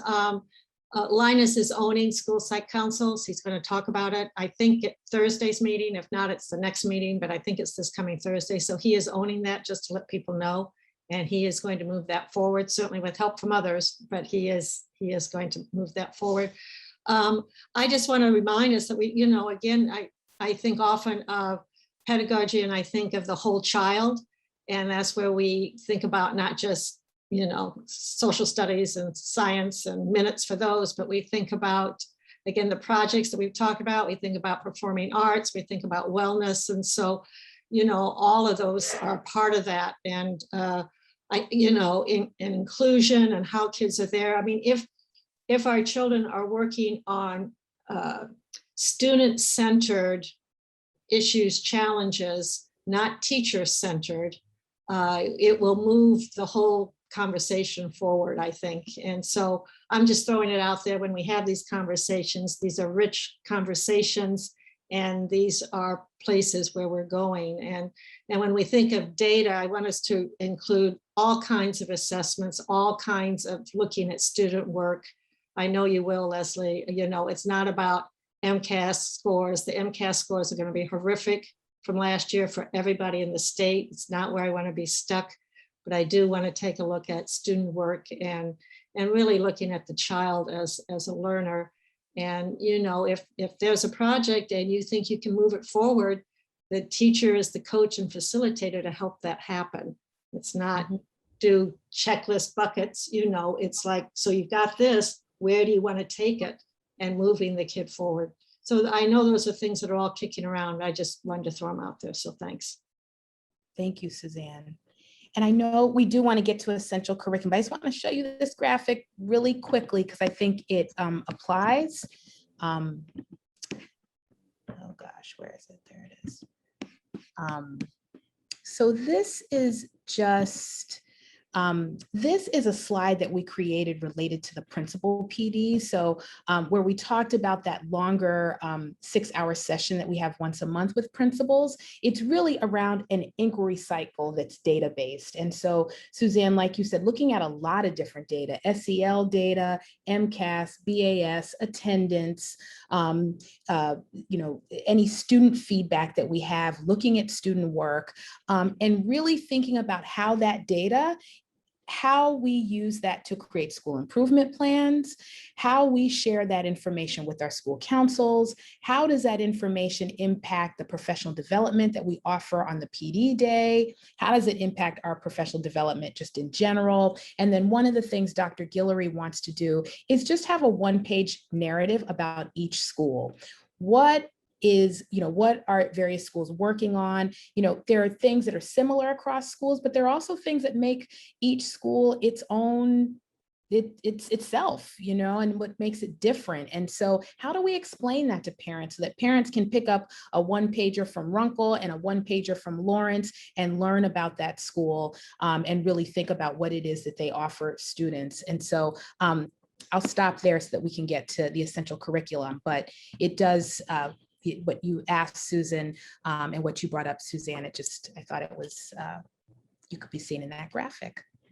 All right, I'm going to go back to the presentation. Before you do sorry. that, can I tell you what else was on the list? I haven't had a chance to go yet because I was letting everybody. Oh, sorry, Jennifer. Okay, I just want to get it out there so that it's it'll still be on my list, but at least it'll be out there. So we already talked about middle school review, and I wanted to highlight that 8-9 transition that had also been on the radar, as well as the middle school review. You already mentioned CST and essential curriculum. I did want to, we talked a little bit about interdisciplinary learning, but there's also an interest in project-based learning, which could be similar or different depending on how you define interdisciplinary learning and project-based learning. We talked about ECS, we talked about differentiation already. The one thing we didn't talk a lot about today was our social emotional curriculum and what that is and looks like and how is that being integrated. We've gone through over the last few years a number of different programs that can be purchased or some things that we've created in-house. And so it'd be great to have an update at some point on what is it that what is our social emotional curriculum? What is our model? Are we doing responsive classroom? Are we not? Are we doing something else? Are we doing something that's created by the district? So that's a big question that we've been looking to get some progress on understanding more about ourselves as a subcommittee. And then also the wellness curriculum. We've had a lot of conversations over the last year, particularly about what does it look like from, say, like starting with our 5th grade curriculum up through the high school. What does our wellness curriculum look like? What gets taught at each level? Is it where we want it to be? Do we want to consider doing some sort of, review of that so we can understand it, make sure everything's in an age appropriate place and is, really current. That was one thing. Wellness, social emotional, ECS, PBL. Oh, and also just to throw it out there, are there pandemic related needs that were created because of, say, COVID, that we need to advocate for in regards to funding, whether there's ARPA funds or ARP funds that are available. If they were available, are there things that we need to address? So that's just something sort of on the radar. That's a newer conversation. That's not a long-standing conversation, but I do want to just throw it out there as part of our conversation. If I've missed anything, I think between all of us, we've covered everything. I don't want to repeat everything everyone said. So I am really excited. I'm really, really excited about the work that we're going to embark on. It's a huge, even what's on there. There's so many things we could put on this list. I think there's some really good big chunks that you have on you. So I'm really excited about the direction that you're all going in. I really appreciate sharing the org chart and being able to understand sort of where things lie. It is already 5:30 or 5:29, and our meeting is over at 5:30. I don't know if people can stay for a few minutes and want to and have time to sort of at least take a look at the scope and sequence. I do. Okay, so people are, I'm getting some head nodding, and I know I'm free for a little bit. I don't anticipate that we will have time to fully explore and ask all of the questions that we want for the scope and sequence. I do think it would be really helpful for us to take a look at them so that perhaps in our October meeting, we could have a deeper conversation about it and give committee members some time to reflect on it. And I know that you're just rolling it out, you said today, to teachers as well to get their feedback, which I think is great. So just knowing that I don't think we're going to cover it all, but we could maybe do sort of an introductory session. Does that sound acceptable to folks? Does that sound reasonable? I'm seeing smiles and nods. So, all right, Leslie, go for it. Okay. Thank you. And while I'm pulling this up, I'll just share that. So we shared the K-5 scope and sequence with educators last week. Whoops, let me get rid of this. Last week. And like I said, we will be getting intermittent feedback once they've had a chance to put them into practice. But just in terms of how we couched the rollout, we talked about Dr. Guillory and Matt Dubois from Casey's office just shared expectations around social emotional learning. And one of the things that we learned, this is one of the reasons why having a scope and sequence is really helpful, is that we could see across content areas, across grades, our curriculum really lends itself to getting to know students and the social emotional goals that Dr. Guillory and Matt laid out. And so we were really highlighting that for teachers, saying, you know, as you work on these social emotional goals, our curriculum actually lends itself to that. You don't have to go anywhere to find something else or create something on your own. The curriculum that we have in place, we think addresses that. Let's see here, why? Oh, there we go. Michelle, I will turn this over to you. Yeah, so I'm going to make it pretty quick just because I see the time, but and most of this we've talked about before, about the essential curriculum. And when we talked to you at the end of last year, we talked about the fact that we were starting with the scope and sequences. So the essential curriculum project will go much deeper than just the scope and sequences, but those were sort of the first step to bring everybody on. And as Gabe talked about, the adaptive being the people part of the work, we have to bring the people along with us as we do this. So it's not about creating an essential curriculum, putting it out to teachers and saying, go forth and do. And it's also about bringing them along by getting feedback. So just so that you can keep that in mind as to like sort of the speed at which this moves and how far we get between like the last time we reported in April or May and now. So again, scope and sequence, we're starting with our essential curriculum rationale is that we need to provide teachers with a way to see the whole grade. And that includes all the arts, the visual arts, the performing arts, the world language, everything. And we've worked K-5, middle school curriculum coordinators will be working with their team 6 to 8 this year. We struggle for time. We need to figure out how to alleviate that issue. This is one way that we can prioritize and give people that prioritization of material that is the most important to get done. In addition to pulling things where we put our focus. Then just quickly talking about a path for scope and sequences. it's a path for curriculum, and we'll talk a little bit more about that probably at another time. Leslie, you want to go to the next slide? Just kind of.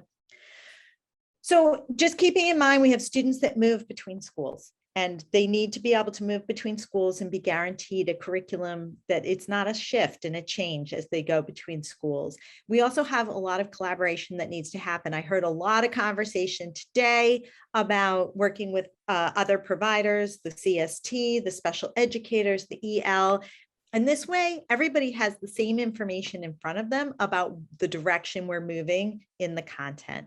And then I also heard people today talk about the fact that the pandemic's not over. So in an event that we need to shift, and I know, Steve, you asked about like a bigger plan, should we need to shift? But the first thing is that we shift, and we shift to a place where students know where they're going, or teachers know where students are going in instruction. And so this provides that sort of trajectory to do that. And that we learned very early on in the pandemic, that this was the first place we needed to go. So Wait, just, Michelle, oh yeah, can I just ask a question? sure. So given that there are already students who've been quarantined, there was a classroom that was quarantined. Right? Are you looking to iterate that last point, perhaps identify some immediate teaching and learning recommendations that could be applied, or is this also subject to the trickling down of the strategic planning effort? It's so are you talking about just like the in the moment, or in general? Like in general, we want our curriculum to be ready for us to have to, if we had to shift. I'm talking or about in the get moment. I'm disrupted. wondering if there's any plans to identify, say, if there's a classroom where, well, in the unlikely event that there's a classroom that could be where a quality learning experience can be captured on streaming video, that it's recommended for that classroom versus a classroom that would require a great deal of adaptation to use technology to bring a learning experience to a student who's quarantining, in which case that will be like phase 3 of our teaching and learning, and like our OTL look at quarantine learners or something like that. In other words, it seems to me that there are already immediate cases where some investigation by OTL or some recommendations could have an immediate impact.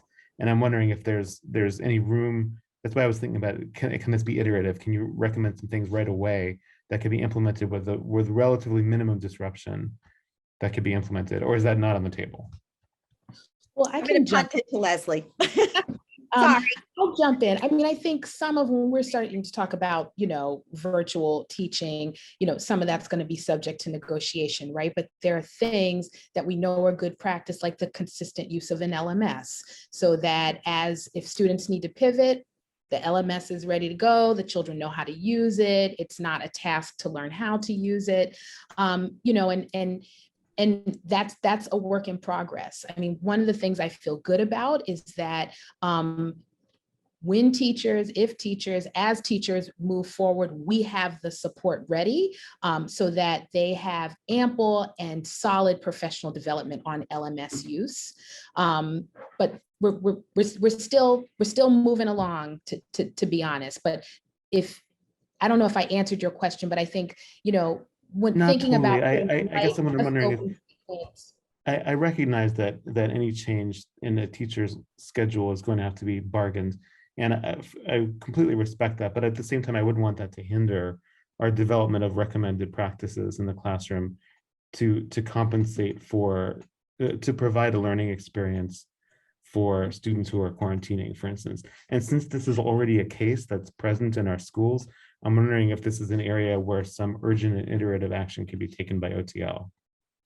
Well, one of the things that I think we really have to understand is really how many children is this impacting, right? So just being forthcoming, I've gotten 2 calls from parents that had questions about their students during quarantine and what was available to them. And in those instances, we reached out to the principal or the head of school. They worked on it, and then things moved forward. And so, I'm hesitant to make recommendations about any kind of virtual, remote, not just because of the bargaining piece, but because I don't know what it means for a teacher quite yet when they have a whole classroom of kids in front of them, and what that means in terms of trying to juggle that, as well as the student that is would be streaming in, right? I mean, I wouldn't want to leave a child who is streaming in hanging, but at the same time, we are in a different place. Before, when we were doing virtual instruction, it was hybrid. And so you had half at home, half in front. Well, now we've got the whole class in front of a teacher, and I would want to make sure that they can respond appropriately to that. Okay, I'll just end the point by saying that this came up also in the policy subcommittee. And I think the conversation was really about, yes, there are DESI regulations coming down. Yes, there are bargaining implications for any decision taking, but let's also make sure that we're preparing now in the event that there are some measures we could take to provide a better level of education opportunities than if we didn't make those preparations now. That's I guess that's the core of my point. Sorry, Jennifer, go ahead. I'm sorry, we're really veered off of sort of the presentation. This wasn't really docketed for today, so I just want to be respectful of everyone's time. We really weren't preparing for that conversation, so I really want to stick with what was docketed, which is. Sorry, Jennifer. So I'm just going to pick up really quickly because I know everybody has other things. But the red is where we've gotten to. So we've gotten to a unified scope and sequence for K-5. It, like Leslie said, we're going to gather feedback on it, but I want people to understand that providing the teacher autonomy is there. We've provided common experiences for students, but the teacher should be personalizing it, making it their own, the units of their own. I think we've talked a little about uniform platforms using the LMS, embedded project-based learning as part of the core instruction. So with that shift that we've been talking about, revising the progress reports. So again, as Gabe said, we've got adaptive and technical pieces here. Revising the report cards is a technical piece, but bringing people along to be assessing students towards those goals on the report cards, that's going to be an adaptive piece.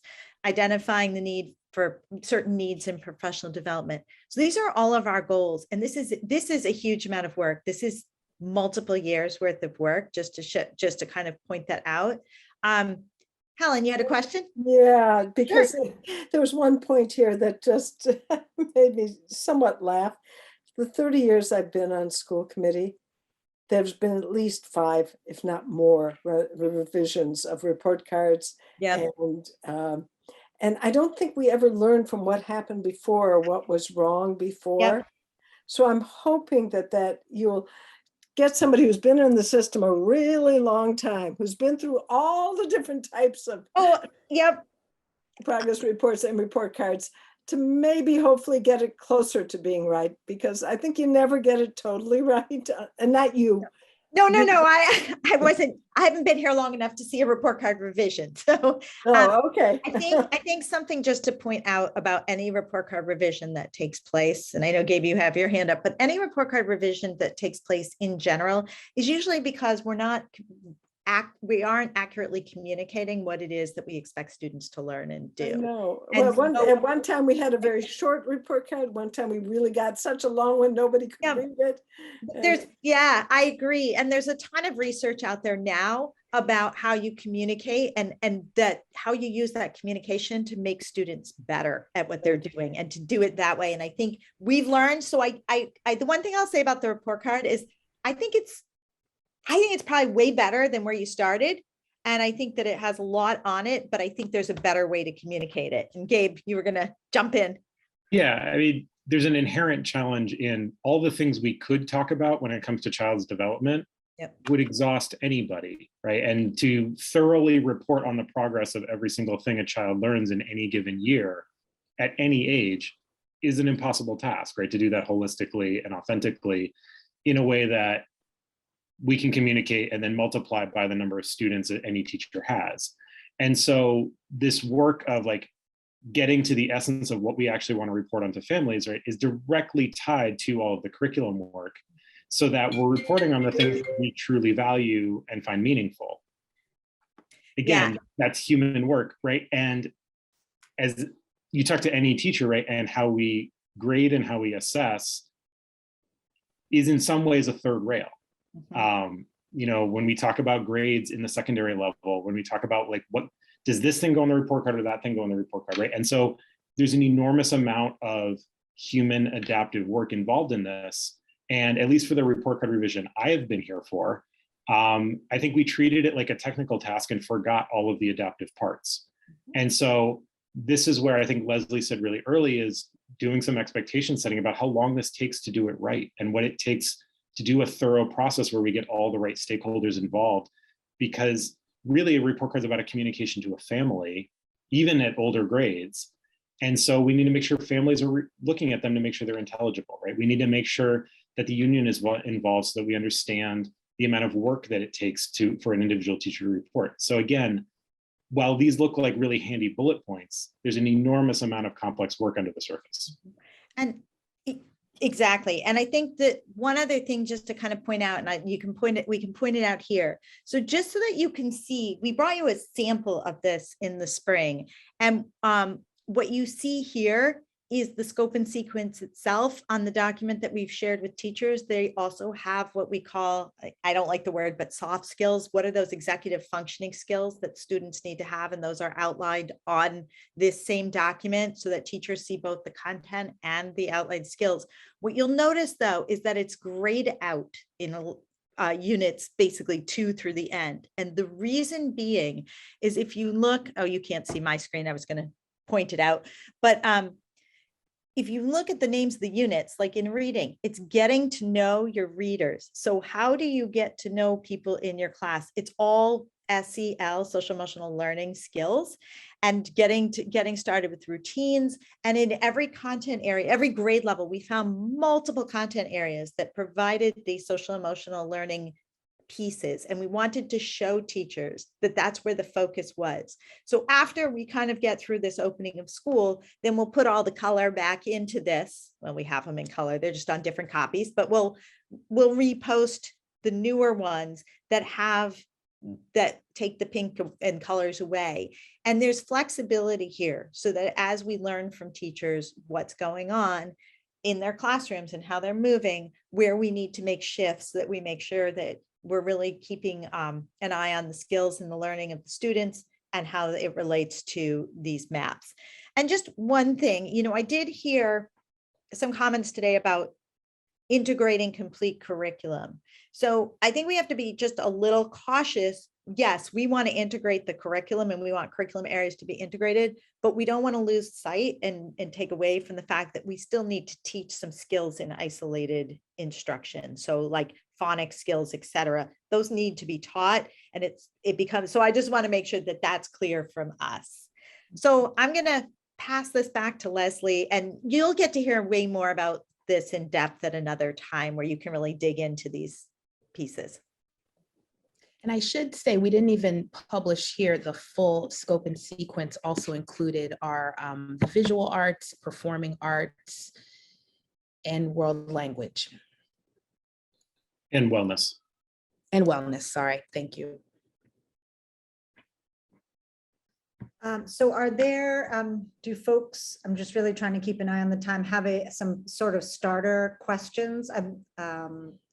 And then Leslie, I'm just wondering what do you believe would be the next step as far as us understanding and knowing more about the scope and sequence and the essential curriculum? What would be the next appropriate step for us to think about? Typically what we did last year, just as we got towards the end of our meeting, was sort of think back on our meeting and what are the other goals that we have and sort of what are the things that the subcommittee would like to target for the next meeting. Sort of what are our goals and what do we think is an appropriate amount of, what can be done, when would be the next appropriate update, knowing that underneath, like Gabe said, underneath everything, or many of you said, underneath it, there's a lot of work that has to happen. And so we know that. So when would be the next appropriate time for us to get a good update when you'll have had time to actually add to it? Does that make sense? Well, and I don't know if we'll have this for the next curriculum subcommittee, but at some point I'd like to bring you some teacher feedback, just so you have a sense of, are we hitting the mark on this? Are we far off? Where are we? And so we have not scheduled those sessions yet. And again, I don't know, possibly we might be able to get to one before the next meeting, at least with the grade level, but I'm not sure of that. But that would be the place I'd like to take this next. and maybe even have an educator who's using them share some thoughts with this group. I have to think a little bit more about that and talk to the team. But I definitely want to get, I want you all to hear some educator feedback. So just while I'm thinking about this, are there other questions that you might have about the scope and sequences that that people might want to throw out there now so that the team can be thinking about that for the next time that we meet? So if I can, one of the things that, our role in curriculum is looking at the budgetary implications of things. And I would think it would be important, especially if these are things you want to roll out for next year's budget, or even this year's budget, but next year's budget more importantly, that would be important to highlight that this is what it's going to cost us to do this, so that we can all be thinking together. Mm-hmm. Yeah, Yes. I mean, I don't even want to really say it out loud, but like the budget cycle begins now, really, or will be beginning. I know, I saw the face, Michelle.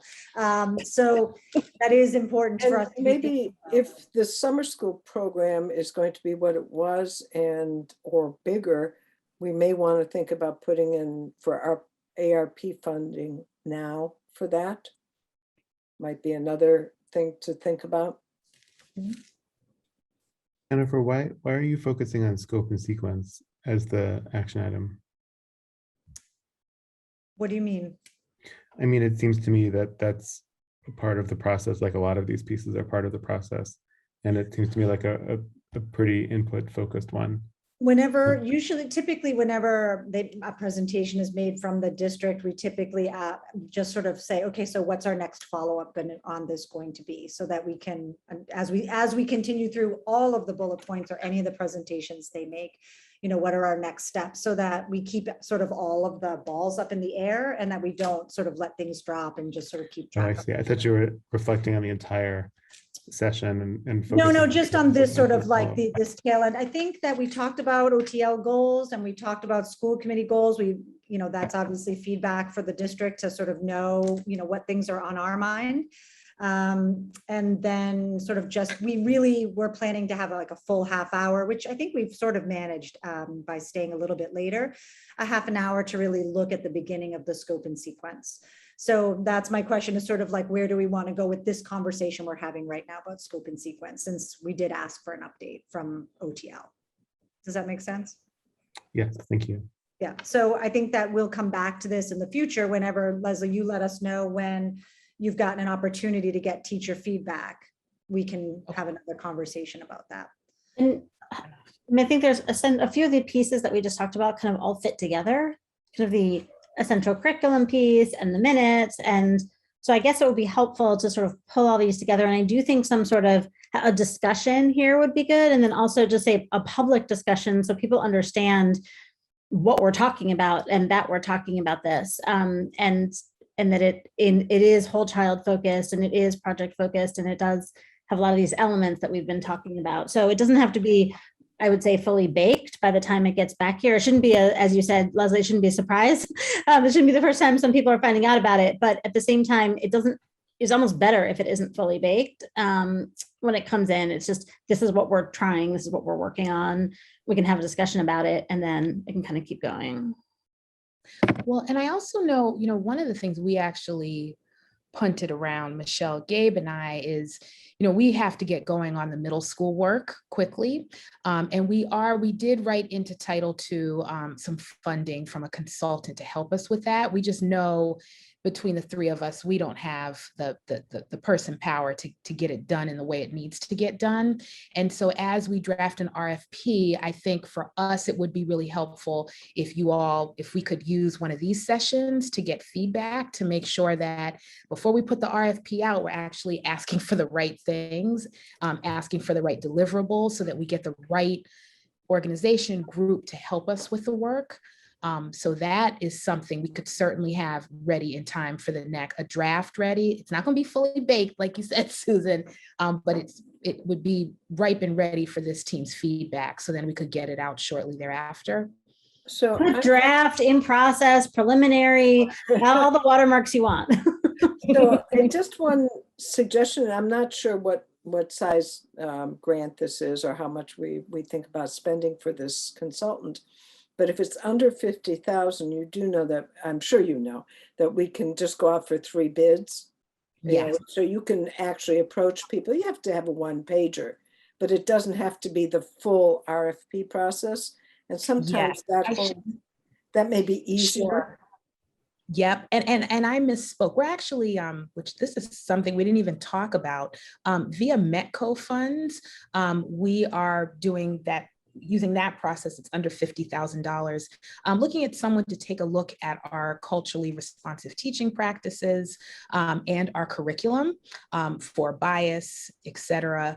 And so thinking about going through that same process for middle school, although I don't know the cost, so I don't, maybe it's getting the 3 bids or possibly an RFP, but what we'd like to bring to you all is what's the scope of the work that we have to do and make sure that we've named that properly, because I know as Gabe and Dr. Keith Lazama and I have been working on the MECO piece, the culturally responsive practice piece, we've looked at it like 4 times. And every time we're like, we forgot this, we didn't do this, we didn't ask for this. And so I think being able to do that with this group could help us move that along. And I think in particular for the middle school one would be getting your input on the deliverables we'd like from an organization, right? Like what kind of reporting is useful? What kinds of things, do we want to consider? What kinds of things might be off the table? Suzanne, is that something that you think that it's okay for if curriculum subcommittee takes that up with them at the next meeting to look at a draft RFP for the middle school review? Is that cool with the chair? Yeah, I think that makes sense. Okay, if that's ready, then we'll potentially have that as a docketed item. Are there any other things? This is a lot of information that people have gotten today about the goals for OTL, and there's been a lot of conversation. And maybe we're not ready to, obviously set an agenda right now, but I'd like us to think about where we're heading to next. What do we think? What does the district think is something that we'll be able to put on the docket for next October, that there would be progress on, that we could, hear more about? So you may not know that right now, but we can certainly talk about that as well. Obviously trying to, I think, focus on some of these main areas. And I'd love to get more information on the progress on those goals, not just I think that's something we like to have a lot of conversations here at curriculum. And so people like to get information and give feedback and sort of, or just ask questions especially before things go to full school committee. A lot of questions get asked at the subcommittee level that I think are helpful in reflecting on when doing presentations for the full school committee. And I hope others agree with that. I want this to be a useful, helpful subcommittee for everyone. Helen? Yeah, the one thing that I think curriculum should probably have some sort of oversight or piece of is the NEASC stuff for the high school. I know that actually, Susan, so I did ask the superintendents at EDCO about NEASC and what happened. And apparently they've changed the process since the last time. I don't know exactly what. I still think John Sills is the person who did a lot of the negotiating with NEASC to find out about. But, and if you need his phone number, I have it. Are we set on doing that, Helen? Do you know? Well, I don't know. Okay. Suzanne, anybody know if we are going forward with that I process? do know that the other EDCO communities, at least that were at the table with me just recently, have done it or are doing it. I think it would be helpful to get an update from the people who were there then from the high school as to what were they excited about, what were they concerned about, and what's changed. Learn more about what's changed and sort of, bring a recommendation forward so that whatever we do, we know that it's informed by how people felt about the last process and that we have comfort that whatever has changed.